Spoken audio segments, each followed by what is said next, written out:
middle school would actually save my life. Since I was 13, I attended Teton Valley Ranch Camp in Wyoming for a month each summer until I graduated 2 years ago. This camp taught me how to care for horses, how to survive in the wilderness, and valuable life lessons about responsibility, leadership, and perseverance.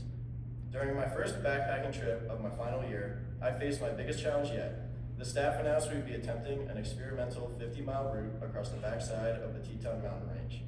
We would be the first group to attempt it, and the distance alone was intimidating, but with the elevation gain, it would feel much further. My cabin mates and I were ready, until the first day took a turn for the worst. After a few hours of hiking, I began to feel dizzy and nauseous. At first, I thought it was just a head rush from standing up too quickly. But hours later, I still felt weak. I told my counselors, and they checked my temperature and discovered I had a high fever. We realized it was likely altitude sickness, caused by a sudden lack of oxygen in the air, which my body had not yet adapted to, coming straight from the East Coast. I was given two options: hike back to the start and end the trip for the group, or push forward another 25 miles to a rescue point on the Continental Divide. To be honest, I was terrified, and I've never felt so sick in my entire life, but I chose to keep going for my friends.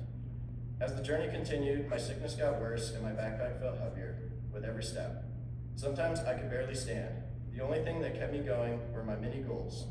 Just make it to that rock, I told myself. Just make it to that tree. Breaking the huge trek into small steps gave me the strength to keep moving forward. The next day, we continued our hike, and my sickness was continuing to torture me.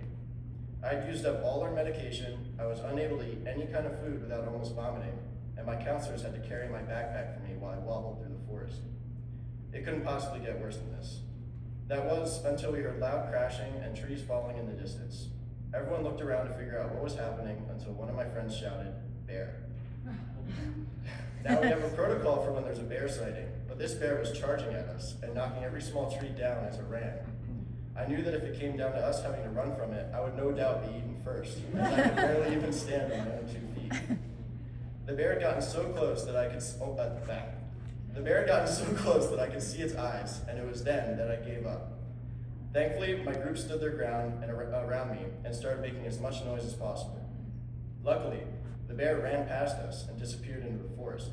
This horrible encounter had just about taken the rest of the energy I had left.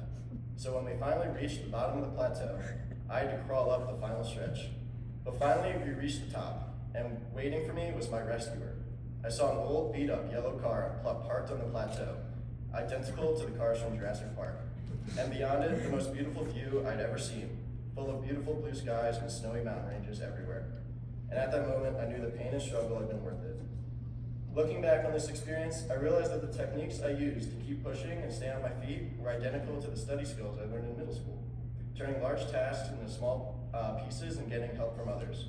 Now, I'm not telling you to study more or do better, but what I will say is that breaking large things down into small steps and asking your friends for help can be very beneficial in any aspect of life. Thank you.